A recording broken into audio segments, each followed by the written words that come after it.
Hello बच्चों।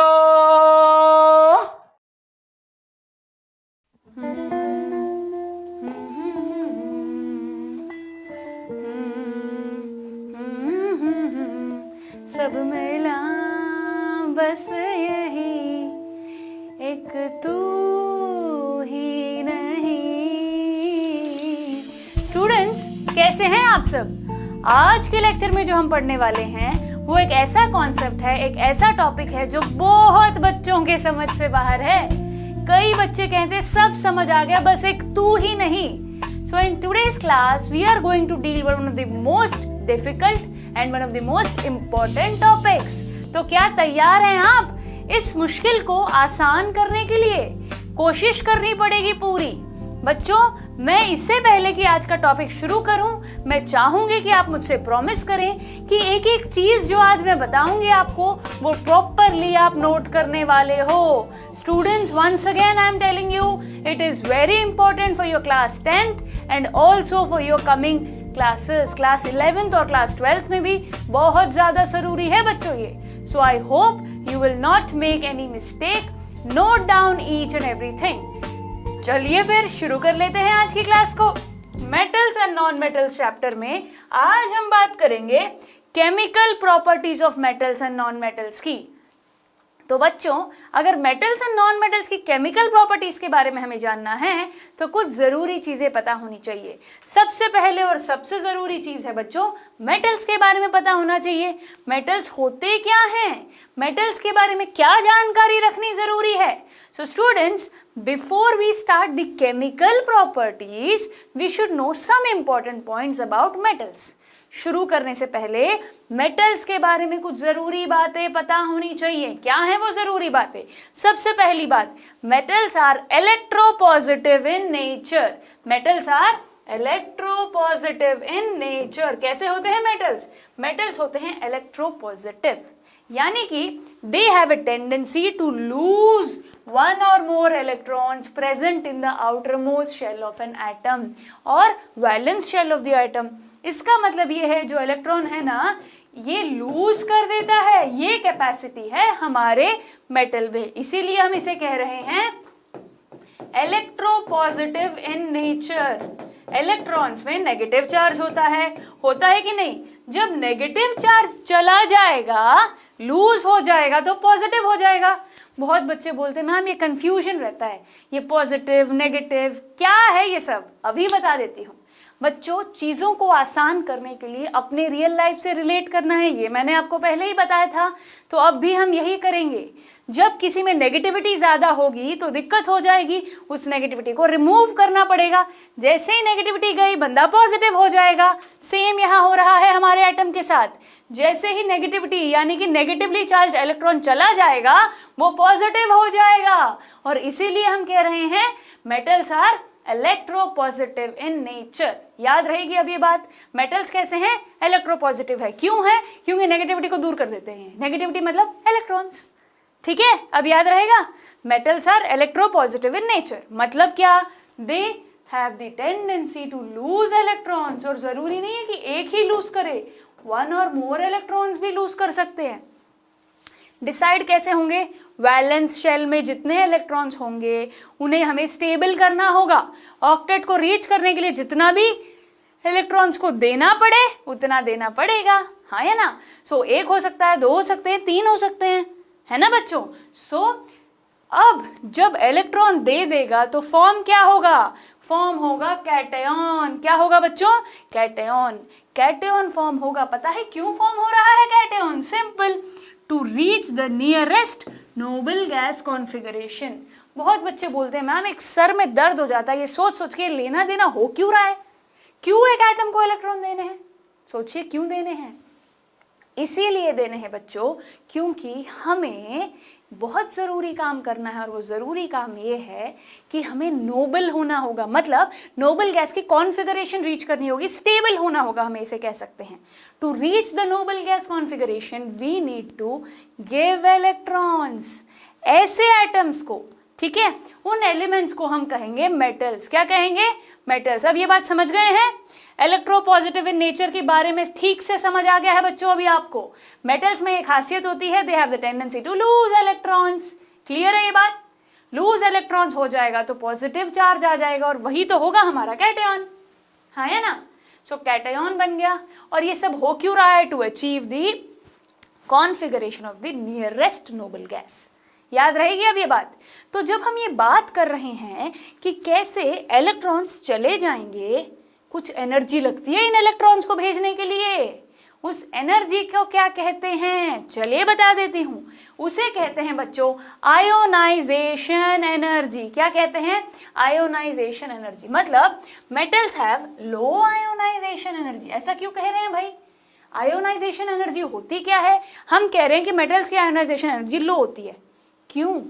अभी बता देती हूँ। देखिए, आयोनाइजेशन एनर्जी क्या होती है ये पता चल जाएगा तो हम आसानी से समझ जाएंगे कि वो कम क्यों होगी मेटल्स में, है ना? तो बता देती हूँ मैं आपको। Ionisation energy is the amount of energy required to remove the electrons from the outermost shell of an isolated gaseous atom so as to convert into a positive ion. कुछ समझ आया? सेंटेंस पढ़ के, definition पढ़ के तो कभी समझ नहीं आता। ध्यान से उसको रिलेट करो, उसके अंदर की बात को समझने की कोशिश करते हैं। यहाँ पर बच्चों ये कह रहे हैं जितनी एनर्जी लगती है ना, जितनी energy, the amount of energy, जिस चीज के लिए रिक्वायर्ड टू रिमूव इलेक्ट्रॉन्स, जितनी एनर्जी लगती है इलेक्ट्रॉन्स को रिमूव करने से आउटर मोस्ट शेल में से, उस एनर्जी को ही हम कह रहे हैं आयोनाइजेशन एनर्जी। कौन सी एनर्जी कह रहे हैं? Ionisation energy. एटम्स में जो इलेक्ट्रॉन्स होते हैं आउटर मोस्ट शेल में, उन इलेक्ट्रॉन्स को लूज करने के लिए एक एनर्जी लगेगी, उसी एनर्जी को कह रहे हैं आयोनाइजेशन एनर्जी। ठीक है? तो नाउ क्यों हो रहा है ये? To convert it into a positive ion, cation बनाने के लिए। ठीक है, समझ गए अब ये बात? आयोनाइजेशन एनर्जी वाला कॉन्सेप्ट क्लियर है बच्चों, है ना? तो मेटल्स में ये लो होगा। कैसे होगा? लो होगा। अब हमने मेटल्स के बारे में दो बातें बहुत अच्छे से जाननी है कि metals are electropositive in nature. क्या है बच्चों? Metals are electropositive in nature. समझ गए हम ये बात? इसमें कोई शक? और they have low ionisation energy. जब मेटल्स के बारे में समझ गए हुए हैं तो आसानी से, मुझे लगता है ज़्यादा आपको वक्त नहीं लगेगा और कोई कंफ्यूजन भी नहीं होगा। आसानी से यही बात आप नॉन मेटल्स पे भी अप्लाई कर सकते हो। ऑब्वियसली ये ऑपोजिट है, नाम में ही है नॉन, तो इसमें इलेक्ट्रोपॉजिटिव नहीं होगा। ये क्या होगा? इलेक्ट्रोनेगेटिव। क्या होगा बच्चों? इलेक्ट्रोनेगेटिव। यानी कि यहाँ पर टेंडेंसी टू लूज इलेक्ट्रॉन्स थी, whereas here tendency to gain electrons. Simple. तो अगर यहाँ पे लो आयोनाइजेशन एनर्जी है तो यहाँ होगी हाई आयोनाइजेशन एनर्जी। क्लियर है ये बात? अब बच्चों हमने मेटल्स और नॉन मेटल्स के बारे में कुछ और बेसिक डिफरेंसेस जान लिए हैं। अब हमें कुछ बातें पता चल गई है मेटल्स और नॉन मेटल्स के बारे में। अब मजा आएगा इनकी केमिकल प्रॉपर्टीज को समझने में। करें शुरू फिर? Chemical properties of metals and non metals, ये कर लेते हैं अभी हम। अब आप बोलोगे मैम बहुत मुश्किल है ये तो, जिसने ये चैप्टर पढ़ रखा होगा उसे ये चैप्टर बहुत मुश्किल लगता है, और स्पेशली ये पार्ट तो बहुत ही ज़्यादा। उन्हें लगता है हमें रिएक्शंस रटने पड़ेंगे, याद करने पड़ेंगे। बेटा, मुश्किल चीज़ को आसान बनाने के लिए उसके साथ वक्त बिताना पड़ता है, उसको समझना पड़ता है। तो चलिए, हमें ये डिसाइड करना है कि सबसे पहले मेटल्स और नॉन मेटल्स की अगर केमिकल प्रॉपर्टीज़ को जानना है तो हमें ये सोचना होगा किसके साथ रिएक्शन करें। हाँ जी बच्चों, किसके साथ रिएक्शन करें? तो बताइए किसके साथ करना है? सबसे पहले, सबसे आसान, हमारे आसपास पाया जाता है, सांस लेने के लिए हमें चाहिए ऑक्सीजन। क्या है वो बच्चों? ऑक्सीजन। तो सबसे पहले हम बात करेंगे ऑक्सीजन की। मेटल अगर ऑक्सीजन से रिएक्ट करेगा तो क्या होगा? नॉन मेटल रिएक्ट करेगा तो क्या होगा? ये हमें जानना होगा। तो सबसे पहले हम केमिकल प्रॉपर्टीज को समझने के लिए, मेटल्स के जब केमिकल कॉम्पोजिशन को समझने के लिए, उनकी भावनाओं को समझने के लिए एक तरीके से, हम सबसे पहले तो उसको रिएक्ट करेंगे ऑक्सीजन के साथ। ठीक है, फिर बारी आएगी पानी के साथ। ठीक है, हमने कर लिया ऑक्सीजन के साथ, फिर हम रिएक्ट करेंगे पानी के साथ। ठीक है, जब पानी भी हो गया, ऑक्सीजन भी हो गया, फिर हम रिएक्ट करेंगे विथ डाइल्यूट एसिड्स। किसके साथ बच्चों? Dilute acids. एसिड्स जानते हो ना एसिड्स के बारे में, एसिड्स बेस एंड सॉल्ट्स अच्छे से पढ़ा था, कई एसिड्स को आप जानते हो। तो अब हम क्या कर रहे हैं, मेटल्स को उन एसिड से रिएक्ट करके देखेंगे कि होगा क्या। ठीक है, तो हम क्या क्या करने वाले हैं, ऑक्सीजन से रिएक्ट करेंगे, पानी से रिएक्ट करेंगे, और फिर हम रिएक्शन करेंगे डाइल्यूट एसिड्स के साथ, और आखिर में हम करेंगे सॉल्ट सॉल्यूशंस के साथ। किसके साथ बच्चों? सॉल्ट सॉल्यूशंस के साथ। सॉल्ट क्या होता है, याद होता है ना? सॉल्ट कैसे फॉर्म होता है वो भी याद होगा आपको। न्यूट्रलाइजेशन रिएक्शन याद है, एसिड बेस एंड सॉल्ट्स में किया था, acid plus base gives salt plus water.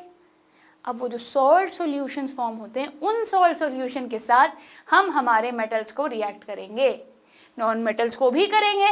तो यही हमें करना है। मोटा मोटी बात समझ आई, करना क्या है, मेटल्स को इन चारों के साथ रिएक्ट करना है, नॉन मेटल्स को इन चारों के साथ रिएक्ट करना है, और फिर पता करना है कि होगा क्या।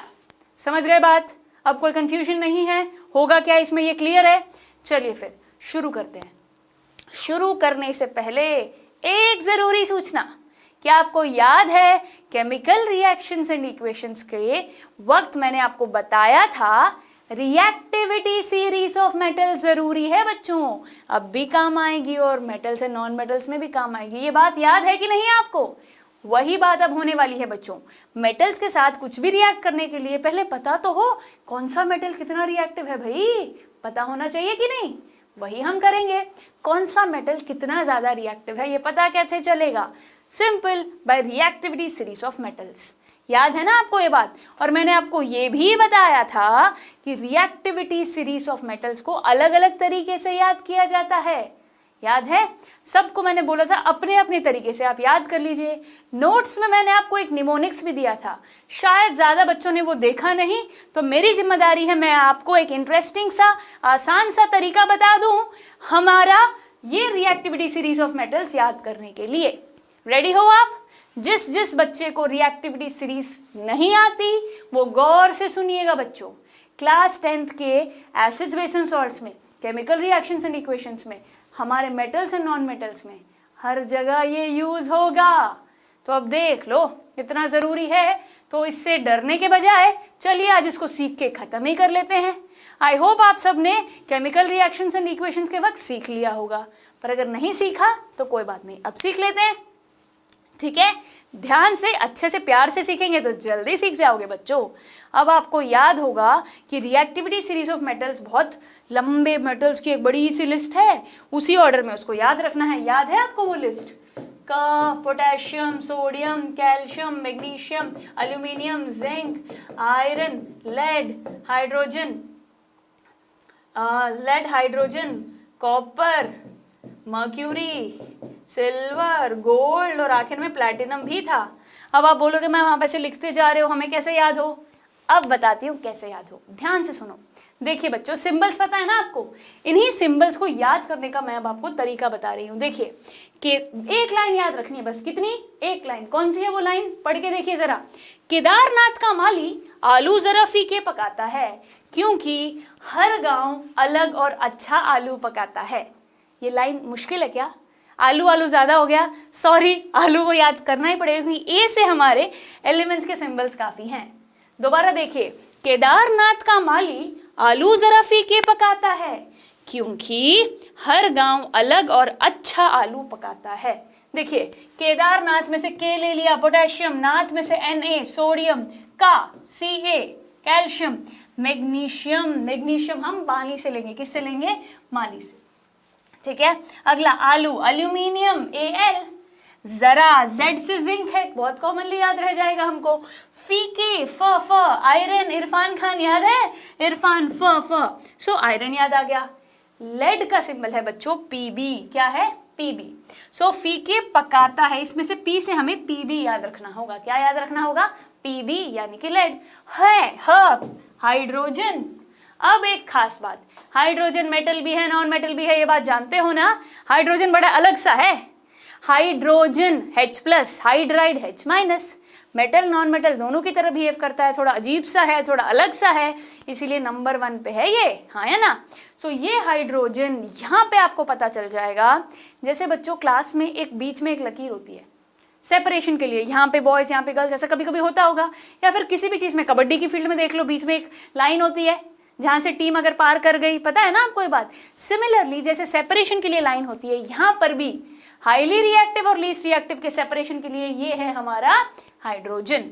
याद रहेगी अब ये बात।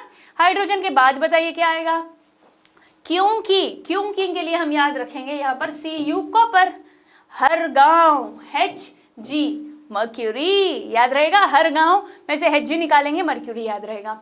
फिर बारी आई अलग, Ag मतलब हमारा सिल्वर के बाद बारी आ जाएगी गोल्ड की। यहाँ पर बच्चों कंफ्यूज नहीं होना है, इसीलिए मैंने और लिखा है, हिंदी में जो और होता है ना। सो और मतलब Au symbol. And last but not the least हमारा प्लैटिनम पकाता है, P और T ले लो, इसमें से बन जाएगा प्लैटिनम। अब बताइए, सिर्फ एक लाइन याद रखनी है, क्या है वो लाइन, केदारनाथ का माली आलू जरा फीके पकाता है। क्यों भाई, क्योंकि हर गांव अलग और अच्छा आलू पकाता है। अब बताइए आसान होगा कि नहीं। इस एक लाइन से रिएक्टिविटी सीरीज अगर हो जानी है तो क्यों नहीं बताइएगा। सो इस लाइन को आप नोट कर लीजिए, 2 बार नोट करके सिंबल्स लिखोगे तो सही सिंबल्स भी लिख पाओगे, और हाँ वक्त आने पर इसे यूज भी कर पाओगे। इस लाइन को याद रखने पर आपको रिएक्टिविटी सीरीज याद हो जाएगी, और फिर देखना कितना मजा आएगा इन चैप्टर्स में, बहुत मजा आएगा। रिएक्शंस आप सही कर पाओगे, पूछो क्यों, बिकॉज हाईली रिएक्टिव एलिमेंट्स कौन से पता चल जाएगा, लीस्ट रिएक्टिव एलिमेंट्स कौन से पता चल जाएगा। फिर ये बात भी समझ जाएंगे, highly reactive element takes the place of least reactive element, simple, हाँ या ना। सो आपको बताया था, याद है, displacement reaction, double displacement reaction, वहां पे ये यूज हुआ था। Highly reactive metal takes the place of least reactive या फिर लो रिएक्टिव मेटल। अब आप बोलोगे मैम ऐसा क्यों है, सिंपल है बच्चों, 10वीं क्लास का बच्चा अगर 6ठी क्लास का सवाल पूछा जाए तो उसका आंसर दे देगा, सिंपल है। पर क्या 6ठी क्लास का बच्चा 10वीं क्लास के क्वेश्चन का आंसर दे सकता है, नहीं, क्योंकि उसने पढ़ी नहीं रखा, उसको जानकारी नहीं है। सिमिलरली जो हाईली रिएक्टिव होगा वो लीस्ट रिएक्टिव की जगह ले लेगा, पर लीस्ट रिएक्टिव में इतनी ताकत नहीं है कि वो हाईली की जगह ले सके। अब बताइए ये बात क्लियर है, अगर ये क्लियर नहीं है तो बेटा आगे समझ नहीं आएगा। सो वीडियो को पॉज कर लीजिएगा प्रॉपरली। ये रिएक्टिविटी सीरीज ऑफ मेटल्स आपके किताब में होनी चाहिए विथ दिस टैगलाइन, यानी कि निमोनिक जो मैंने आपको सिखाया है। हो जाएगा, अब कोई प्रॉब्लम तो नहीं, आई होप आपने नोट कर लिया होगा।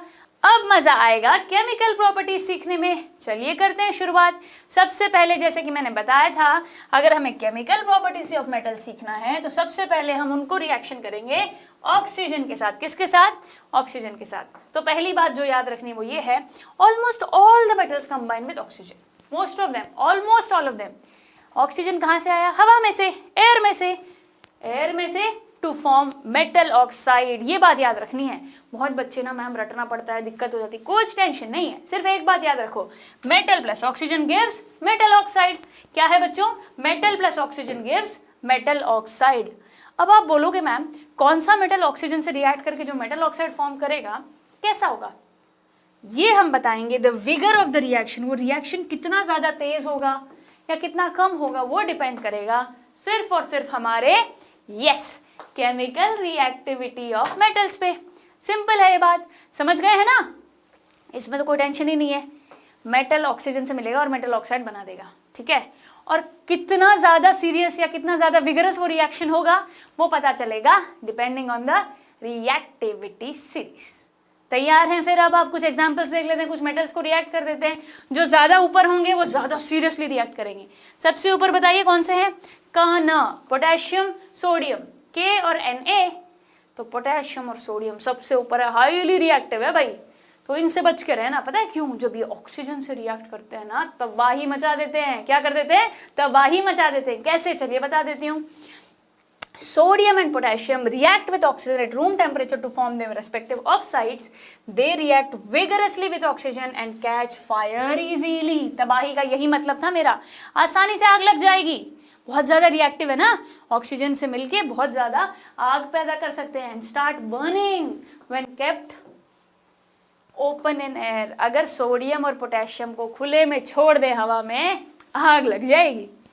तो फिर अब क्या करें भाई, हवा में नहीं रख सकते तो करें क्या, संभाल के स्टोर करना पड़ेगा ताकि वो यूज कर सके। कहाँ स्टोर करें, सिंपल, हम उन्हें स्टोर करेंगे केरोसिन ऑयल में। कहाँ स्टोर करेंगे? केरोसिन ऑयल में। सिंपल, कोई टेंशन तो नहीं है। वो क्या करेंगे? सोडियम और पोटेशियम ऑक्सीजन से रिएक्ट करते हैं, मेटल ऑक्साइड फॉर्म कर लेते हैं और उन्हें स्टोर करके रखना पड़ता है केरोसिन ऑयल में। क्यों भाई? क्योंकि रिएक्शन बहुत विगरस है ना। और आपको ये याद होगा सोडियम और पोटेशियम एक्सेप्शंस भी थे, सॉफ्ट है ना, ये याद है ना, ये बात हमने बात की थी। मेटल्स आर हार्ड सॉलिड्स, यहाँ पे ये सॉफ्ट है। कितने सॉफ्ट है पता है ना? That they can be cut with a knife. ये बात याद होगी आपको। सोडियम पोटेशियम काफी सॉफ्ट हैं, काफी सॉफ्ट है और इसीलिए क्योंकि वो सॉफ्ट है they are cut with a knife. और ये भी बात याद रखिएगा बच्चों कि सोडियम पोटेशियम को स्टोर कहाँ करेंगे? हमारे केरोसिन ऑयल में। क्यों? क्योंकि बहुत विगरसली रिएक्ट करते हैं। एग्जामिनेशन में पूरे चांसेस है इसमें से सवाल आने के लिए। याद रहेगी ये बात, बहुत इंपॉर्टेंट प्रॉपर्टी है ये, हमारे one of the most important properties कह सकते हैं हम। ठीक है बच्चों, क्लियर है ये बात? चलो फिर आगे बढ़ जाओ। अगला देखते हैं, कुछ और मेटल्स की बात करते हैं, एल्यूमिनियम की बात करते हैं, जिंक की बात करते हैं। एल्यूमिनियम कितना ज़रूरी है हमारे लिए। एल्यूमिनियम के यूजेस भी बताए मैंने आपको। खाना रैप करके एल्यूमिनियम फॉइल में तो खाते हैं। जिंक के यूजेस याद है? जिंक गैल्वेनाइजेशन में काम आ रहा था, लोहे को जंग लगने से बचाने में। चलिए अब इन मेटल्स की बात करते हैं और पता करते हैं कि जब ये ऑक्सीजन से रिएक्ट करेंगे तो क्या होगा। सिंपल, वही वाली बात है बच्चों, रिएक्शन देके कंफ्यूज नहीं होना। सिर्फ एक बात याद रखनी, metal plus oxygen metal oxide, metal plus oxygen metal oxide, metal plus oxygen metal oxide. बस ये बात है कि मेटल बदलता रहता है, फॉर्म वही होना है। ठीक है, अब यहाँ पर एक बात याद रखनी है। क्या है वो बात? बता दूं, बहुत इंपॉर्टेंट है, इंटरनल में सवाल आ सकता है, घुमा फिरा के सवाल पूछेंगे इस पे। और वो बात ये है, जो हमारे मेटल्स हैं ना, उनके बारे में आपको ये बात याद रखनी है कि अलग अलग मेटल्स की अलग अलग खासियत है।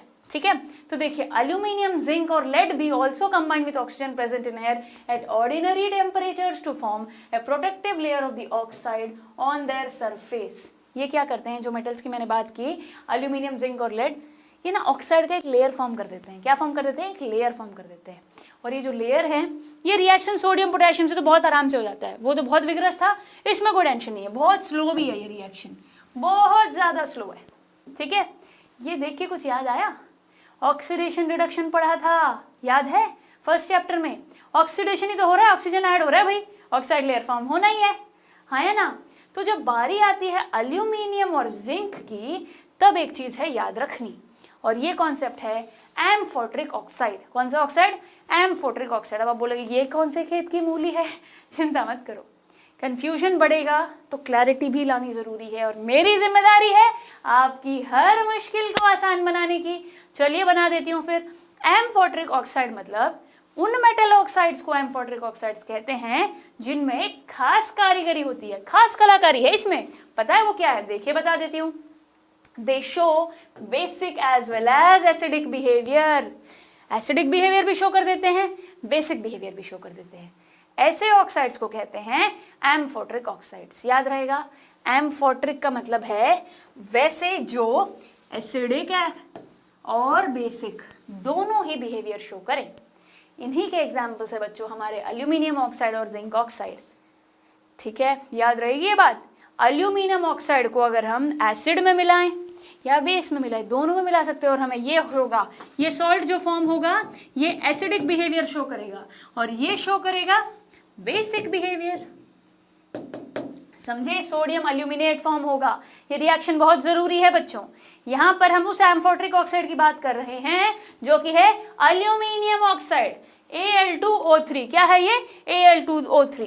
क्लास 9th में कंपाउंड बनाना तो सीखा ही होगा, मैं बता देती हूँ। Al+3O-2 तो बन गया हमारा Al2O3। ये Al2O3 एक खास ऑक्साइड है, और इस ऑक्साइड को हम कहते हैं एम्फोटेरिक ऑक्साइड। कौन सा ऑक्साइड कहते हैं? Amphoteric oxide. क्यों कहते हैं भाई? सिंपल, क्योंकि ये एसिडिक बिहेवियर भी शो करता है और बेसिक बिहेवियर भी। 2 in 1 है ये, एसिडिक बिहेवियर, बेसिक बिहेवियर, इसलिए इसका नाम रखा है एम्फोटेरिक। याद रहेगी, ट्रिक है इसमें। अब याद रहेगा, ट्रिक से ये वर्ड याद आ जाएगा ना, एम्फोटेरिक ऑक्साइड मतलब एसिडिक भी बेसिक भी है। समझ गए? ये भी जरूरी बात है बच्चों, एग्जामिनेशन पॉइंट ऑफ व्यू में घुमा फिरा के पूछने के पूरे चांसेस है, इंटरनल वे में भी, और एक 2 मार्क क्वेश्चन भी आ सकता है। अब अगर ये बात समझ गए हैं, amphoteric oxide react with both acids as well as bases, form क्या होगा, वही सॉल्ट और पानी। देखो इन रिएक्शंस में जरा, Al2O3 प्लस हाइड्रोक्लोरिक एसिड, ये हमारा एसिड है, ये हमारा एम्फोटरिक ऑक्साइड Al2O3 क्या फॉर्म हुआ, सॉल्ट फॉर्म हो गया, aluminium chloride plus water. Same जब यही ऑक्साइड बेस के साथ रिएक्ट हुआ, बेस हमारा NaOH, क्या फॉर्म हुआ, सोडियम एल्यूमिनेट, यानी कि बेसिक है ये, और साथ में पानी। तो समझ गए हैं बच्चों, अब ये याद रहेगा ना। चलिए फिर आगे बढ़ जाते हैं और अब बात करते हैं कुछ और मेटल्स की। हमने सोडियम, पोटेशियम, एल्यूमिनियम, जिंक और अपना लेड के बारे में बात कर ली, तो अब एक खास है मैग्नीशियम। मैग्नीशियम जब ऑक्सीजन से रिएक्ट होगा तो सिंपली मैग्नीशियम ऑक्साइड फॉर्म कर देगा। क्या फॉर्म हो जाएगा, मैग्नीशियम ऑक्साइड। ये सुन के आपको केमिकल रिएक्शंस एंड इक्वेशंस में रिएक्शंस याद आए, पहली एक्टिविटी यही तो थी, मैग्नीशियम रिबन को बर्न कर रहे हैं, देखो सिंपल, ये मैंने कराया भी था आपको। तो अगर याद हो तो मैग्नीशियम ऑक्साइड अगर वाटर में मिला दें तो मैग्नीशियम हाइड्रोक्साइड भी बनेगा। क्या बनेगा, मैग्नीशियम हाइड्रोक्साइड। याद है ये बात, मैग्नीशियम ऑक्साइड जब वाटर में मिलता है तो मैग्नीशियम हाइड्रोक्साइड फॉर्म करता है। तो अभी के लिए ये बात याद रखिएगा, जब हम मैग्नीशियम रिबन को बर्न करेंगे तो मैग्नीशियम ऑक्साइड बर्न करेंगे, सिंपल। क्यों है, because magnesium reacts with oxygen upon heating to its ignition temperature and burns brightly to form magnesium oxide। देखो कितना brightly बर्न कर रहा है, ऑब्वियसली रिबन को जला रहे हैं, वो बर्न करेगा और बहुत ब्राइटली व्हाइट लाइट दिखाएगा, और फॉर्म क्या होगा, मैग्नीशियम ऑक्साइड। बहुत इजी है, metal plus oxygen metal oxide, वही हुआ है यहाँ पे। चलो फिर और देख लो, आयरन की बात कर लेते हैं। आयरन के बारे में खास बात है रे, याद रखना, पता है क्या, आयरन और ऑक्सीजन को मिलाने पर आयरन ऑक्साइड बनेगा। पर यहाँ पर जो प्रोडक्ट है ना आयरन ऑक्साइड, Fe3O4 बना है। क्या बना है, Fe3O4। Fe3O4 पता है कैसे बनता है, FeO.Fe2O3। कैसे बनता है, FeO.Fe2O3। अब ये कैसे याद रखें, इसका नाम देखो, फेर्रोसोफेरिक ऑक्साइड, बड़ा प्यारा नाम है, फेर्रोसोफेरिक ऑक्साइड, ठीक है, फेर्रोसोफेरिक ऑक्साइड। ये वैसे अपने टेक्स्ट बुक में मेंशन नहीं है, डायरेक्टली Fe3O4 है, पर ये पता होना चाहिए, आगे काम आएगा, इसीलिए मैंने आपको बता दिया, ठीक है। ज्यादा मुश्किल तो नहीं है, सिंपल है। आयरन ऑक्सीजन को मिला के आयरन ऑक्साइड बनाना है, और जो आयरन ऑक्साइड है वो दो अलग फॉर्म में फॉर्म होता है, Fe और FeO और Fe2O3, ओके। एक फेर्रोसोफेरिक ऑक्साइड इसका नाम है, यही यहाँ पे कहने की कोशिश कर रही है। जब रिएक्शन करते हैं हम आयरन को ऑक्सीजन के साथ at high temperature to give a mixture of FeO.Fe2O3, मतलब आयरन 2 भी और 3 भी, सिंपल। समझ गए ना, कोई दिक्कत नहीं। चलिए फिर आगे बढ़ जाएं। अब हम बात करेंगे कॉपर मेटल की। कॉपर तो हमारा बहुत प्यारा है, इलेक्ट्रिकल केबल्स में कहाँ कहाँ नहीं लगा होता कॉपर। कॉपर को अगर हम ऐसे बंद करने लगे ना, कुछ नहीं हो ना उसका, पता ही अपने को बिजली के तारों में कॉपर होता है, पहले पहले एकदम से थोड़ी कुछ हो जाता है, पर उसको प्रोलॉन्ग्ड हीटिंग करे, बहुत देर तक अगर उस पर बर्न करते जाएं, देखो इस इमेज में साफ नजर आ रहा है, बहुत देर तक जब कॉपर को हीट करें, prolonged heating, copper metal react with oxygen on prolong heating, बहुत देर तक जलाना पड़ेगा। थोड़ी देर में कुछ नहीं हो रहा हमारा कॉपर का, तो जब बहुत देर तक जलाए तो होगा क्या, ऑब्वियसली जब जलाएंगे तो फिर वो राख हो जाएगा, ब्लैक कलर का पाउडर फॉर्म होगा, जैसे ये नजर आ रहा है। और मेटल प्लस ऑक्सीजन वही मेटल ऑक्साइड, तो copper plus oxygen copper oxide. हाँ है ना, अब समझ गए ना ये बात। ये सॉलिड ब्लैक मास है हमारा कॉपर ऑक्साइड, क्लियर है, कोई दिक्कत नहीं। कॉपर की 2 वैलेंसी हो सकती है, 1 भी हो सकती है, 2 भी हो सकती है, तो यहां पर हमारा 1 है, ठीक है। अब क्यूप्रिक ऑक्साइड, क्यूप्रिक Cu+2, पता है ना ये बात। चलो फिर अगर ये बात समझ गए हैं तो आगे बढ़ जाते हैं, और आखिरी में जो हमारे रिएक्टिविटी सीरीज में जो लास्ट में थे ना, गोल्ड सिल्वर, है ना, तो सिल्वर गोल्ड और प्लैटिनम की बात करते हैं। ये ऑक्सीजन के साथ कोई रिएक्शन नहीं करते, इनको कितनी भी हवा में छोड़ दो, कुछ नहीं भी करना इनका। हमारा सिल्वर, हमारा गोल्ड और हमारा प्लैटिनम, तीनों को आप ऑक्सीजन के साथ रिएक्ट ही नहीं कर सकते, नो रिएक्शन, ठीक है। रिएक्टिविटी सीरीज ना पता हो तो मामला बिगड़ जाए। अब समझ आए क्यों सिखाए, जो शुरू शुरू में ऊपर ऊपर आ रहे थे, धीरे धीरे उनका विगरस नेचर कम होता जा रहा था, हाईली रिएक्टिव, ज्यादा तबाही मचा रहे थे, धीरे धीरे कम होते चले गए, और आखिरी में कोई रिएक्शन ही नहीं है। समझ गए? अब कोई टेंशन नहीं। तो हमने मेटल को जब ऑक्सीजन में मिलाया तो क्या किया ये समझ लिया है, हाँ या ना? चलो फिर अब आगे बढ़ते हैं, अगला काम करें, चलो फिर कर लेते हैं। अगला काम है ये जो मेटालिक ऑक्साइड का जिक्र हो रहा है ना इतनी बार, metal plus oxygen metallic oxide, इस मेटालिक ऑक्साइड की कुछ बातें डिस्कस करनी होगी।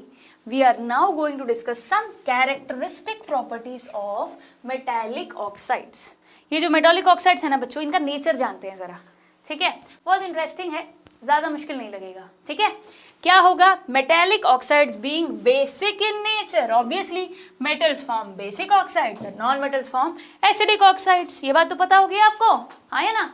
तो जो हमारे मेटल्स है जो ऑक्साइड फॉर्म होगा ना, वो कौन सा ऑक्साइड होगा बच्चों? वो होगा बेसिक ऑक्साइड। ये पहली बात, मेटालिक ऑक्साइड हमारे होंगे बेसिक ऑक्साइड्स, याद रहेगी, कोई दिक्कत नहीं इसमें।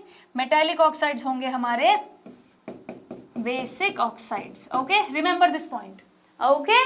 नाउ ये जो हैं they react with acids to form salt and water. हमारे जो मेटालिक ऑक्साइड्स है ना, वो एसिड के साथ रिएक्ट कर जाएंगे। कौन सा एसिड है ये? H2SO4, साफ नजर आ रहा है, sulphuric acid.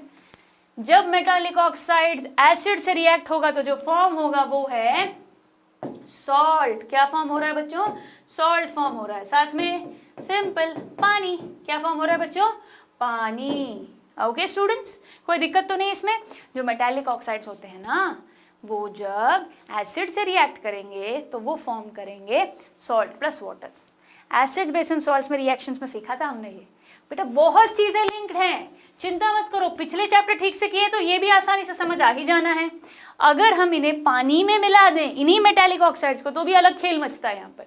When most of the metal oxides are insoluble in water, ज्यादातर मेटल ऑक्साइड पानी में नहीं घुलते। Most of them don't dissolve in water, ये बात याद रखेंगे। पानी की बात हो रही है, ज्यादातर पानी में मिलेंगे नहीं, पर कुछ मिल जाएंगे। और वो जो मिलेंगे वो क्या होते हैं बताइए जरा? वही, but some dissolve in water to form alkalis. क्या बन जाएगा? Alkalis. Acids base and salts में बेस जब पानी में मिलता है तो क्या बना? अल्कली बना। वही बात हो रही है यहाँ पर। एग्जाम्पल बताऊं, आसान लगेगा।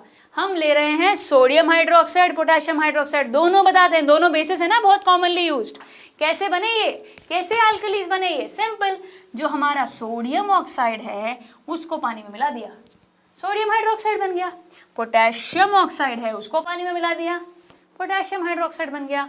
ये जो बने हैं बच्चों, ये क्या हैं? यही हमारे बेसिस हैं। Bases when dissolved in water are called as alkalis। क्या बोलते हैं इन्हें? alkalis। सिंपल है ये तो, कोई दिक्कत ही नहीं होगी इसमें, तो पहले सीख लिया था ये हमने एसिड बेस एंड सॉल्ट्स में। चलो फिर आगे बढ़ जाते हैं। अब बात करेंगे रिएक्शन विथ वाटर। मेटल को ऑक्सीजन से रिएक्ट कर दिया, मेटल्स को पानी में मिलाएंगे तो ज़्यादातर तो मिलेंगे नहीं, पर जो मिलेंगे वो अल्कलीज फॉर्म कर देंगे। अब बात करते हैं पानी में जो मिलेंगे उनके बारे में। रिएक्शन विथ वाटर, पानी में मिलाने पर होगा क्या, बता दें? चलिए फिर। All metals do not react with water. पहले ही बोला था ना, ज्यादातर मेटल्स वाटर से रिएक्ट नहीं करेंगे। तो मेटल्स विच रिएक्ट, जो पानी से रिएक्ट करेंगे ना, वो क्या फॉर्म करेंगे फिर?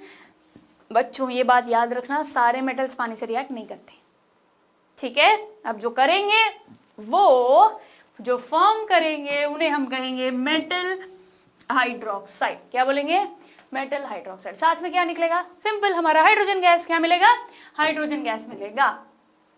सो what you need to remember now, ज्यादा कंफ्यूज ना होते हुए बस एक बात याद रखनी है, मेटल को पानी में मिला देंगे ना तो मेटालिक हाइड्रोक्साइड और हाइड्रोजन गैस निकल जाएगी। एग्जाम्पल देखेंगे तो ऐसे चुटकियों में याद हो जाएगा आपको। बता देती हूँ मैं आपको। पहला देख लेते हैं, हमारे जो हाईली रिएक्टिव मेटल्स है उनकी बात करेंगे सबसे पहले। जब भी मेटल्स का कोई भी रिएक्शन करना हो ना, सबसे पहले हमारे ऊपर वाले मेटल्स यानी कि बहुत रिएक्टिव मेटल्स की बात करनी होगी, तो सबसे ऊपर है हमारे सोडियम और पोटेशियम। सोडियम और potassium, highly reactive metals like sodium and potassium placed higher in the reactivity series react violently with water even in the cold with the evolution of hydrogen gas। Hydrogen gas निकल जाएगी, हाँ जी, और जब निकलेगी ना तो बहुत दिक्कत हो जाएगी, ठीक है? 2K plus H2O gives 2KOH plus hydrogen gas plus heat। क्या मिलेगा बच्चों? हमें क्या करना है, सिर्फ हमारे मेटल को लेना है। क्या लेना है, मेटल को लेना है। और हम मेटल को क्या कर रहे हैं, सिंपल, हम बस ये कर रहे हैं कि पानी में मिला रहे हैं। क्या कर रहे हैं, पानी में मिला रहे हैं। तो जो बना वो है मेटालिक हाइड्रोक्साइड। यहाँ पर बन गया सोडियम हाइड्रोक्साइड, यहाँ पर बन गया पोटेशियम हाइड्रोक्साइड, साथ में हाइड्रोजन गैस तो निकलनी थी। और ये रिएक्शंस मैंने बताया था ना कितने एक्सप्लोसिव, यानी कि फायर हो रहा है तो फिर हीट तो निकलनी थी। समझ गए ना, कोई दिक्कत ही नहीं है इसमें। सोडियम पोटेशियम केरोसिन में स्टोर कर रहे हैं, क्योंकि ऑक्सीजन से रिएक्ट होने पर बहुत ज़्यादा दिक्कत हो जाती है। अब वही सोडियम और पोटेशियम को पानी में मिलाएंगे तो पानी में भी तो ऑक्सीजन है कि नहीं। सोडियम हाइड्रोक्साइड फॉर्म हो जाएगा, हाइड्रोजन गैस निकल जाएगा और फिर हीट निकलेगी। क्या निकलेगी, हीट। अब जब हमने सोडियम पोटेशियम की बात की और हमने ये बोला वो हॉट वाटर के साथ, नॉर्मल वाटर के साथ, कोल्ड वाटर के साथ, किसी से भी रिएक्ट कर जाएगा, ठीक है। और निकलेगा क्या, हमारा हाइड्रोजन गैस। चलो फिर अब आगे बढ़ते हैं, कुछ और। कैल्शियम को ले लो, कैल्शियम को पानी में मिला लेते हैं। कैल्शियम प्लस वाटर क्या बनेगा, सेम मेटालिक हाइड्रोक्साइड। तो क्या है वो, calcium hydroxide plus hydrogen gas तो निकलनी थी। अब जब हाइड्रोजन गैस निकली है, खास बात यहाँ याद रखने की क्या है वो, गौर से देखिए। जो कैल्शियम का मेटल है ना, वो पता है क्या करने लगता है, it starts flowing in water. जैसे ही कैल्शियम को पानी में डाला वो तैरने लगेगा, फ्लोट्स इन वाटर। एंड क्यों हो रहा है भाई, ये क्यों फ्लोट कर रहा है, निकलेगा हाइड्रोजन गैस। तो जब बबल्स ऑफ हाइड्रोजन गैस आते हैं ना, when bubbles of hydrogen gas they stick to the surface, ये जाके सरफेस को स्टिक कर देते हैं, जिस वजह से कैल्शियम पानी में फ्लोट करेगा। सिंपल, कोई ज़्यादा दिक्कत नहीं है। कैल्शियम को पानी में मिलाया तो वो फ्लोट करेगा। क्यों फ्लोट करेगा, because of the bubbles of hydrogen gas. और वो जाके फिर स्टिक कर जाता है हमारे सरफेस पे। Okay, stick to its surface. समझ गए हैं, कैल्शियम को पानी में मिला लिया, सोडियम को, पोटेशियम को। आगे बढ़ते हैं, मैग्नीशियम। मैग्नीशियम की खास बात यह है, पानी में नहीं, ये स्टीम में रिएक्ट होता है। किसमें, it reacts very rapidly with steam to form magnesium oxide and hydrogen gas. ये एक एक्सेप्शन है, याद रखिएगा। जब हम मैग्नीशियम को पानी में मिला रहे हैं तो मैग्नीशियम ऑक्साइड है, और ये जो पानी मतलब स्टीम, क्या है बच्चों, स्टीम, याद रखिएगा। वही सिंपल है, ये तो कोई दिक्कत नहीं है। चलो फिर आगे बढ़ जाए। आगे बढ़ते हो, एल्यूमिनियम की बात करें। Aluminium, iron, zinc neither react with cold water nor with hot water, they react with steam forming metal oxides and hydrogen gas. आप बोलोगे मैम इतनी चीज़ें याद रखनी पड़ेंगी। जैसे हमारे दोस्त अलग अलग होते हैं, कोई ज़्यादा बोलता है, कोई कम बोलता है, किसी का नेचर अच्छा होता है, किसी का अच्छा नहीं होता, वैसे ही इनकी भी बात है। सोडियम पोटेशियम हाईली रिएक्टिव है, कोई काम करेंगे तो तबाही मचाएंगे, फिर धीरे धीरे उनके नीचे आते हैं। अब यहाँ बारी आई एल्यूमिनियम की। एल्यूमिनियम को पानी में डालने पर एल्यूमिनियम ऑक्साइड और हाइड्रोजन गैस है। अब पूछो पानी नहीं, ना गर्म पानी ना ठंडा पानी, यहाँ पर बात हो रही है स्टीम की। They react with steam. किसके साथ रिएक्ट हो रहे हैं, स्टीम के साथ रिएक्ट हो रहे हैं।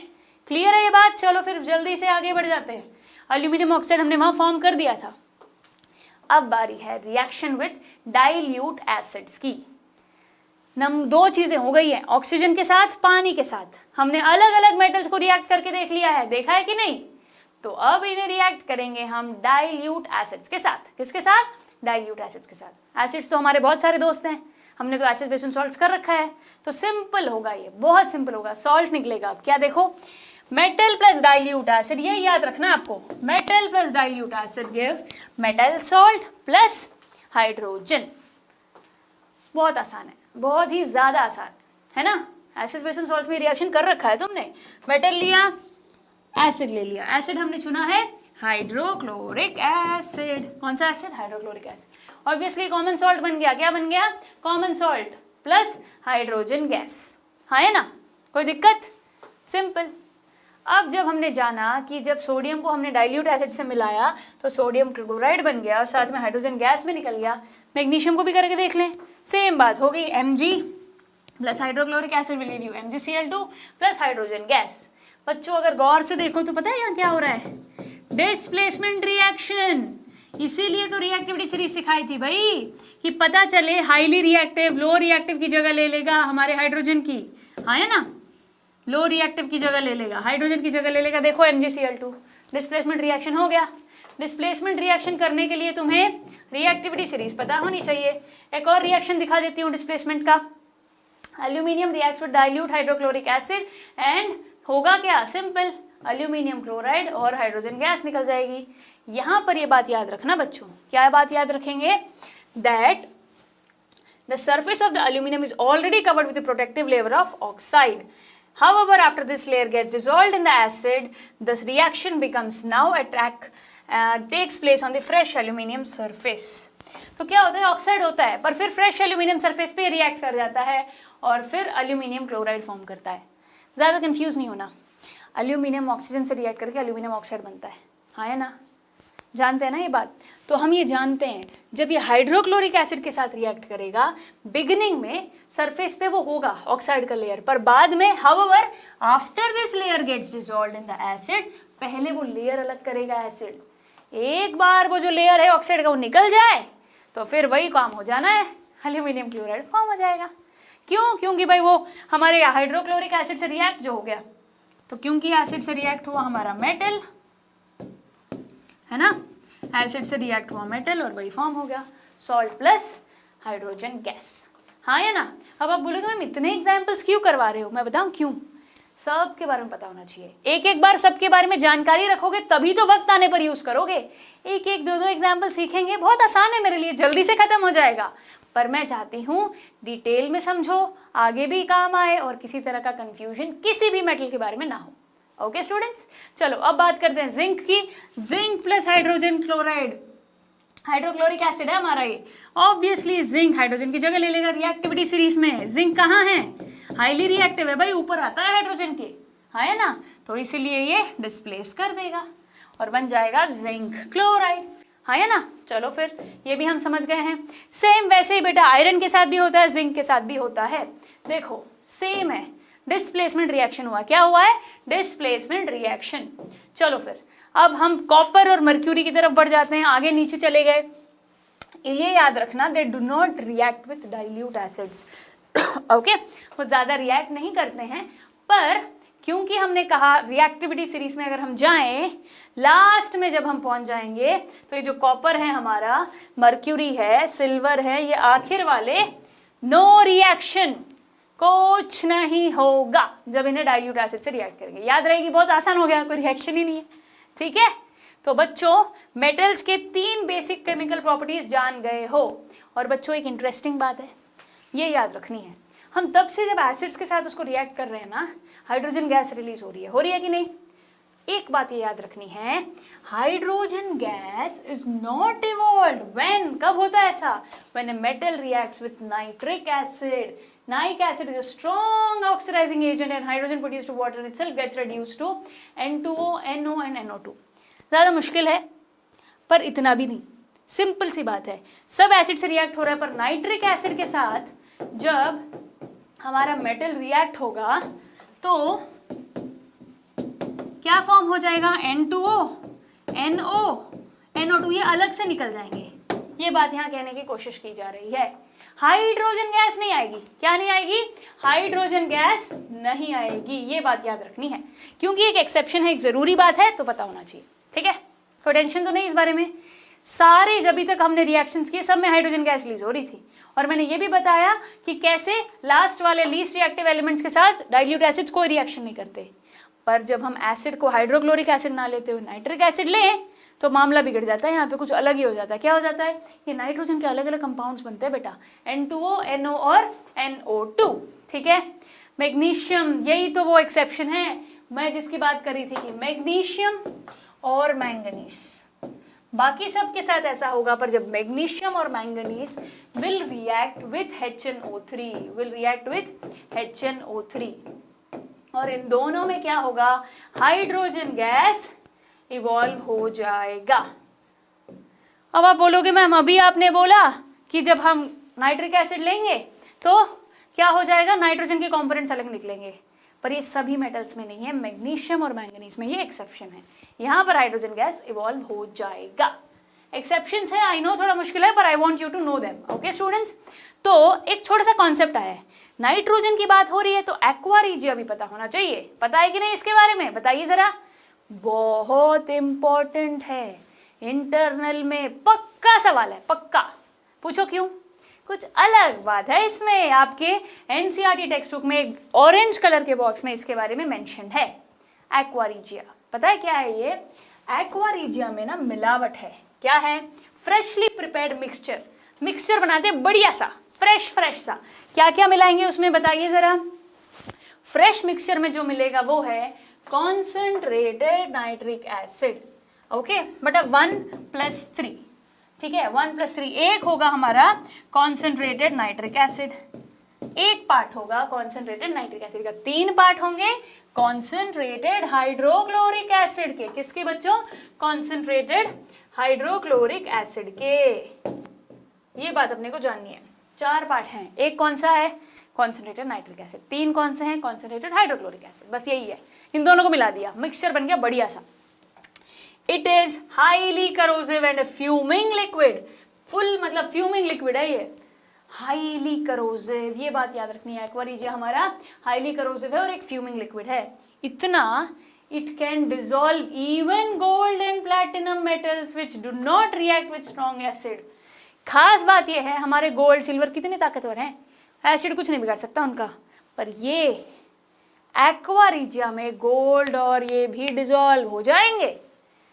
क्यों भाई? एक्वा रिजिया में खास बात क्या है? कॉन्सेंट्रेटेड है, कुछ भी डाइल्यूट नहीं है। कौन से कॉन्सेंट्रेटेड नाइट्रिक एसिड है एक हिस्सा, और 3 हिस्से हैं कॉन्सेंट्रेटेड हाइड्रोक्लोरिक एसिड के, ठीक है। तो react with strong hydrochloric acid, nitric acid और सल्फ्यूरिक एसिड। तो अभी हमने बोला ये करोसिव है और गोल्ड और प्लैटिनम को भी पिघलाने की यानी कि डिसॉल्व करने की शक्ति रखता है। तो फिर ये यूज कहाँ होंगे? कौन यूज करेगा इसको? सुनार। बिल्कुल सही सोचा। गोल्ड सिल्वर कौन यूज करता है? सुनार ही तो करते हैं, वही तो कह रहे हैं यहाँ पे। Gold Smith use aqua regia. इसको बेटा रॉयल वाटर भी कहते हैं। क्या कहते हैं? Royal water. एक्वा पानी for cleaning gold and platinum ornaments. सोने के, प्लैटिनम के जो गहने होते हैं उनको क्लीन करने में ये काम आता है। आपको पूछ सकते हैं एग्जाम में, गोल्ड और प्लैटिनम के गहने को क्लीन करने के लिए क्या काम आएगा? Aqua regia. क्या खास बात है एक्वा रिजिया की? यही बात हमें बतानी होगी। बता दोगे ना? आसान लग रहा है अभी? चलो फिर आगे बढ़ जाते हैं।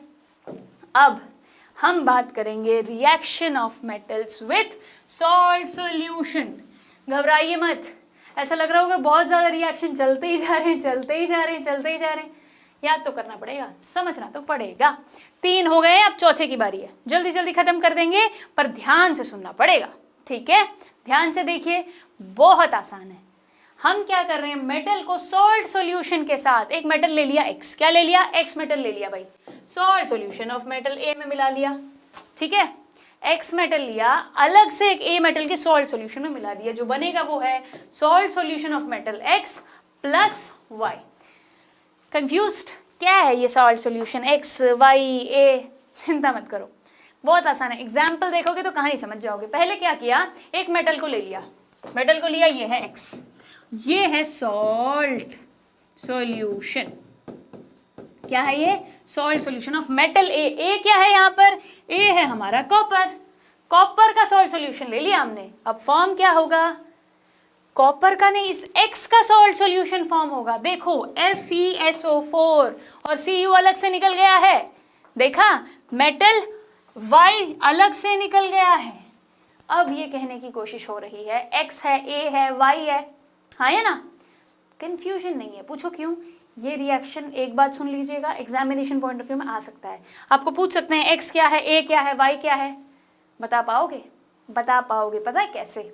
हम क्या करेंगे? सबसे पहले इस रिएक्शन को समझेंगे। एक मेटल ले लिया X, उसको मिला लिया एक सॉल्यूशन में, सॉल्ट सॉल्यूशन में, और जिस मेटल का वो सॉल्ट सॉल्यूशन है वो अलग है, इसीलिए salt solution of metal A लिख दिया हमने। X को कंबाइन किया salt solution of metal A से, आयरन को कंबाइन किया कॉपर सल्फेट के साथ। सिंपल। यहाँ डिस्प्लेसमेंट रिएक्शन हो गया। Highly reactive element took the place of least reactive element. Iron ने कॉपर की जगह ले ली, बन गया आयरन सल्फेट, और निकलेगा क्या? कॉपर। अलग से मेटल निकल गया। यही है हमारा Y। क्या है? Y। अब आप बोलोगे मैम थोड़ा सा कंफ्यूजन है, एक और एग्जांपल कर ले। कंफ्यूजन क्लियर है? दूसरा देखो क्या है? AgNO3 ले लिया एक सॉल्ट सॉल्यूशन किसी भी मेटल का। किसका लिया? हमने ले लिया यहाँ पर Ag यानी कि सिल्वर नाइट्रेट को मिला दिया कॉपर में। वही जो सोचा था क्योंकि कॉपर ऊपर आता है रिएक्टिविटी सीरीज में, वो Ag की जगह लेते हुए कॉपर नाइट्रेट फॉर्म कर देगा और साथ में हमारा सिल्वर अलग से निकल कर आ जाएगा। तो यहाँ क्या बन गया, सॉल्ट सॉल्यूशन बन गया। क्या बन गया, सॉल्ट सॉल्यूशन। और जो सॉल्ट सॉल्यूशन बना ये अलग से उस X का बना, X यही था, हाँ है ना, क्लियर है ना ये बात, वेरी गुड। बहुत ज़रूरी है बेटा ये दोनों रिएक्शन, समझ लो, याद कर लो, कोई दिक्कत नहीं होनी चाहिए, बस इतना याद रखना है। यहाँ पर हुआ क्या, डिस्प्लेसमेंट रिएक्शन हो गया। क्या हो गया, डिस्प्लेसमेंट रिएक्शन, हाँ है ना। चलो बहुत बढ़िया बच्चों, मेटल्स की जानकारी खत्म हुई। मेटल्स के बारे में केमिकल प्रॉपर्टीज जो कि थे हमने पानी, ऑक्सीजन और अपना सॉल्ट सॉल्यूशन के साथ और अपना अलग अलग चीज़ों के साथ हमने हमारे मेटल्स को रिएक्ट करके देख लिया। जब मेटल्स को रिएक्ट कर लिया है तो जल्दी से 5 मिनट लगाएंगे, नॉन मेटल समझ लेंगे। अब बोले मैं 5 मिनट में नॉन मेटल्स, मेटल्स और नॉन मेटल्स ऑपोजिट हैं, ये बात हम जानते हैं। नॉन मेटल्स में कुछ कुछ गड़बड़ भी हो जाती है, तो गड़बड़ याद रख लेंगे और हम समझ जाएंगे अब, ठीक है। चलिए बता देती हूँ मैं, नॉन मेटल्स की खास बात यह है कि वो हाईली इलेक्ट्रोनेगेटिव है, ये बात मैंने आपको बताई थी, ठीक है। They have a tendency to gain electrons, ये बात हमें पता है। क्यों हो रहा है ये, to gain the nearest noble gas configuration, हाँ है ना। तो अब पहला काम करेंगे, ऑक्सीजन से रिएक्ट कर देंगे। क्या कर देंगे, ऑक्सीजन से रिएक्ट करेंगे। Non metals react with oxygen to form oxides.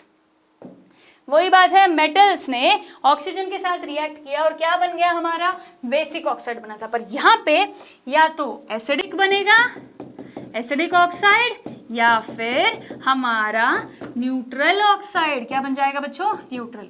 याद रखना बेसिक नहीं बनेगा। नॉन मेटल कभी भी ऑक्सीजन मिलाने पर बेसिक ऑक्साइड नहीं बनाएगा। क्या बनाएगा, वो बनाएगा एसिडिक ऑक्साइड और न्यूट्रल ऑक्साइड। क्लियर, याद रखना। चलो फिर अब आगे बढ़ जाओ, जल्दी से एग्जाम्पल देख लेते हैं अपना बहुत प्यारा रे, अपना फेमस, अपना बहुत क्यूट सा कार्बन। कार्बन ऑक्सीजन से मिला, सभी जानते हैं कार्बन डाइऑक्साइड बन जाता है। क्या बन जाता है, कार्बन डाइऑक्साइड। तो ये हमारा है नॉन मेटल को मिलाया ऑक्सीजन में और बन गया हमारा कार्बन डाइऑक्साइड, एक नॉन मेटालिक ऑक्साइड बन चुका है, ठीक है। यही बात बताने की कोशिश की जा रही थी। कार्बन को ले लिया, अगर अलग से कार्बन मोनोऑक्साइड को ले लेना और उसको पानी में मिला दे, हमें कार्बन डाइऑक्साइड CO2 होता है, ये तो पता है।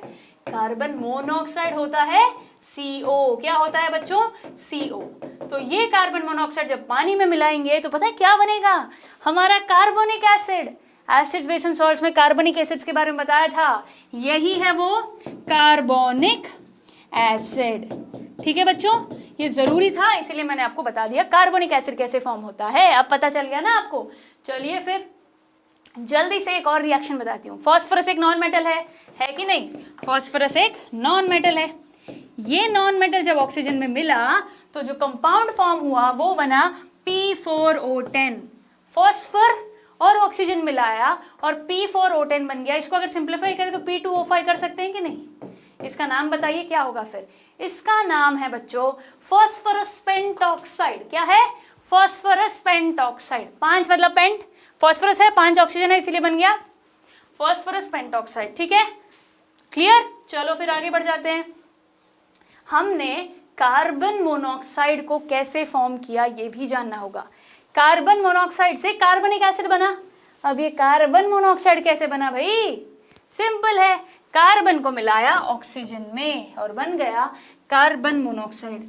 अब आपके दिमाग में एक सवाल आना चाहिए, मैम कार्बन को ऑक्सीजन में मिलाया कार्बन डाइऑक्साइड बना, कार्बन को ऑक्सीजन में मिलाया तो कार्बन मोनोऑक्साइड भी बन गया। बिल्कुल बन गया। यहाँ पर क्या हो रहा है बच्चों, ये जो ऑक्सीजन है ना, इसकी सप्लाई लिमिटेड है। कैसी है, लिमिटेड सप्लाई ऑफ ऑक्सीजन, ठीक है। अगर हम ज्यादा ऑक्सीजन लेंगे तो डाइऑक्साइड बन जाएगा, कम ले लिया इसीलिए हमारा कार्बन मोनोऑक्साइड बन गया। क्या बन गया बच्चों, कार्बन मोनोऑक्साइड बन गया। Clear to all of you students, great right. Carbon dioxide भी जाना, कार्बन मोनोऑक्साइड भी जाना। फर्क क्या है, मोनोऑक्साइड में ऑक्सीजन क्या है, लिमिटेड है। कैसा है बच्चों, लिमिटेड है, याद रहेगा ना, बहुत बढ़िया। चलो फिर आगे बढ़ जाते हैं, नाइट्रिक ऑक्साइड के बारे में बात करते हैं। नाइट्रिक ऑक्साइड कैसे बनेगा, नाइट्रोजन को मिलाएंगे ऑक्सीजन में, बनेगा क्या हमारा नाइट्रिक ऑक्साइड। ये पता है कब होगा, बहुत खास बात है। ये नॉन मेटल है, इसको ऑक्सीजन में मिलाया, नाइट्रोजन को ऑक्सीजन में मिलाया, बन गया नाइट्रिक ऑक्साइड। पर ये फॉर्म होने के लिए बहुत हाई टेम्परेचर लगेगा। सोचो 2700 से लेके 3000 डिग्री सेल्सियस, कितना हॉट होगा बच्चों, तब जाके बनेगा हमारा nitric oxide. Clear to all of you? No tension ना। हमने बता दिया कि कैसे ऑक्सीजन से कंबाइन करके इतने हाई टेम्परेचर पे बनेगा हमारा नाइट्रिक ऑक्साइड। चलो फिर, अब नॉन मेटल को ऑक्सीजन से रिएक्ट किया, अब पानी से कर लेते हैं। ठीक है, पानी से करेंगे, ये बात याद रखो। Non metals do not react with water और steam to produce H gas, hydrogen gas, because non-metals cannot reduce ions of water to hydrogen gas. However, some highly reactive non-metals such as fluorine reacts with water to form oxygen and ozone. गड़बड़ है? गड़बड़ मत हो, बहुत आसान है ये। पता है क्या, यहाँ पे हम ये कह रहे हैं कि नॉन मेटल्स पानी से रिएक्ट नहीं करेंगे। सिंपल सी बात है, पानी से, स्टीम से, किसी से नहीं। गर्म ठंडा पानी, किसी से भी नॉन मेटल्स रिएक्ट नहीं करेंगे। क्या होगा? No reaction. क्या होगा बच्चों? No reaction. नॉन मेटल और पानी का रिएक्शन नहीं है। पर कुछ हाईली रिएक्टिव नॉन मेटल्स है। हाईली रिएक्टिव नॉन मेटल्स ये क्या करते हैं? ये काम कर देंगे, पानी में रिएक्ट करके। हमारा fluorine highly reactive non metal है बच्चों। ये फ्लोरीन पानी में मिलेगा, ऑक्सीजन भी दे सकता है और ओजोन भी दे सकता है। ये रिएक्शन आपको साफ नजर आ रहा है, बैलेंसिंग भी कर रखी है ना। पहले रिएक्शन में हाइड्रोजन फ्लोराइड फॉर्म हुआ और ऑक्सीजन निकला। दूसरे में देखो हाइड्रोजन फ्लोराइड फॉर्म हुआ और साथ में ओजोन क्या बन गया? यहाँ पे ओजोन बन गया। हाईली रिएक्टिव नॉन मेटल है, इसीलिए ये बात याद रखनी जरूरी है। ठीक है, चलो फिर अब आगे बढ़ जाओ। अब बात करते हैं डाइल्यूट एसिड्स के साथ। सब हो गया था, एसिड्स को भी तो जानना पड़ेगा ना कि नॉन मेटल को एसिड्स के साथ रिएक्ट करेंगे तो क्या होगा? They do not react. क्या होगा? Non metals do not react with dilute acids at all, कोई चांस ही नहीं है। पर नॉन मेटल्स की एक खास बात है, दे आर इलेक्ट्रॉन एक्सेप्टर्स। क्या है ये? Electron acceptors. इलेक्ट्रोनेगेटिव, इलेक्ट्रॉन चले जाएंगे तो लेगा कौन? यही तो लेंगे कि नहीं? जब ये इलेक्ट्रॉन को ले लेंगे, इसका मतलब ये ऑक्सीडाइजिंग एजेंट बने। They can not supply electrons to hydrogen ions to reduce them to hydrogen gas. Before they cannot displace hydrogen gas from acids, on heating with concentrated H2SO4 and nitric acid, non-metals are oxidized to respective oxides or salts. Confuse होने की बात नहीं है। यहाँ पर हम ये कहने की कोशिश कर रहे हैं, वैसे तो ये रिएक्शन होगा नहीं डाइल्यूट एसिड्स के साथ, पर अगर हम ये भारी भारी जो हमारे कॉन्सेंट्रेटेड नाइट्रिक एसिड है, concentrated nitric acid concentrated sulphuric acid के साथ करेंगे तो क्या होगा? सल्फर लिया, एक में सल्फ्यूरिक एसिड, एक में नाइट्रिक एसिड, फुल हीट कर दिया इनको। क्या कर दिया? गर्म कर दिया, हीट कर दिया। तो जो फॉर्म होगा, देखो क्या फॉर्म हुआ, रिएक्शन देखा आपने? रेस्पेक्टिव ऑक्साइड्स, ओके, ऑक्साइड्स या फिर सॉल्ट्स बन जाएंगे। हमारा देखो एक एसिड बना H2SO4 + 6NO2 + 2H2O, 3SO2 + 2H2O। हो क्या रहा है यहाँ पर? सिंपल है, सल्फर को हमने कॉन्सेंट्रेटेड एसिड्स में मिला लिया, एक में सल्फ्यूरिक एसिड, एक में नाइट्रिक एसिड। तो नाइट्रिक एसिड में ऑब्वियसली नाइट्रोजन के कंपोनेंट्स बनेंगे, NO2 बना, पानी निकल गया और अपना एसिड बन गया। ठीक है, ऊपर देखो कैसे आसानी से हमारा सल्फर डाइऑक्साइड बना। क्या बना बच्चों? Sulphur dioxide. ओके, एक्सेप्शन में ये याद रखोगे क्योंकि non metals do not react with dilute acids at all, कोई चांस ही नहीं है रिएक्शन का। ठीक है, समझ गए? बट एक्सेप्शन था तो मैंने आपको बता दिया। चलो फिर अब आगे बढ़े। आगे बढ़ते हुए आखिरी, सबसे लास्ट, खुशी हो गई अब आपको? लंबा था पर जरूरी था, है ना? तो देखो, last reaction with salt solutions. Salt solution में क्या होगा? मोर reactive non metal displaces less reactive non metal. Okay, bromine chlorine को जगह बदल देगा। कैसे बदलेगा बताती हूँ। देखो, NaCl बना और ब्रोमीन अलग से निकल आया। यहाँ पर सोडियम ब्रोमाइड था। क्या था? Sodium bromide. ये रिएक्ट हुआ हमारे क्लोरीन के साथ, है ना? तो देखा जाए ब्रोमीन और क्लोरीन की अगर हम बात करें, more reactive non metal will take the place of less reactive non metal. तो हमारा जो क्लोरीन है मोर रिएक्टिव है। ठीक है, कैसे याद रखें? फ्लोरीन क्लोरीन ब्रोमीन आयोडीन, याद आया? फ्लोरीन क्लोरीन ब्रोमीन, तो क्लोरीन ब्रोमीन के ऊपर आ रहा है, आया ना? तो बस यही काम हो गया, यहाँ पर चेंज हो गया, डिस्प्लेस हो गया। क्यों भाई? हाईली रिएक्टिव नॉन मेटल था, लीस्ट रिएक्टिव नॉन मेटल की जगह ले गया। ठीक है बच्चों, कैसी रही आज की क्लास? लंबी पर जरूरी। Chemical properties of metals and non metals समझना बहुत ज्यादा जरूरी है, एग्जामिनेशन पॉइंट ऑफ व्यू में बहुत ज्यादा जरूरी है बच्चों। ये मैंने आपको डिटेल में एक्सेप्शंस भी समझाए हैं और ये बताया है कि कैसे चीजों को हमें याद भी रखना है बच्चों। जैसे मैंने बताया metal plus oxygen metallic oxide, बताया ना, कैसे मेटल बॉन्डी से मिलके क्या बन जाएगा, मेटालिक हाइड्रो, ऐसे ही याद रखने हैं अपने को, ठीक है। अलग अलग एग्जाम्पल्स दे सकते हैं, फिर एग्जाम में जो पूछा उसका जवाब दे देंगे, हाँ है ना। तो बच्चों आज की क्लास में मुझे बड़ा मजा आया।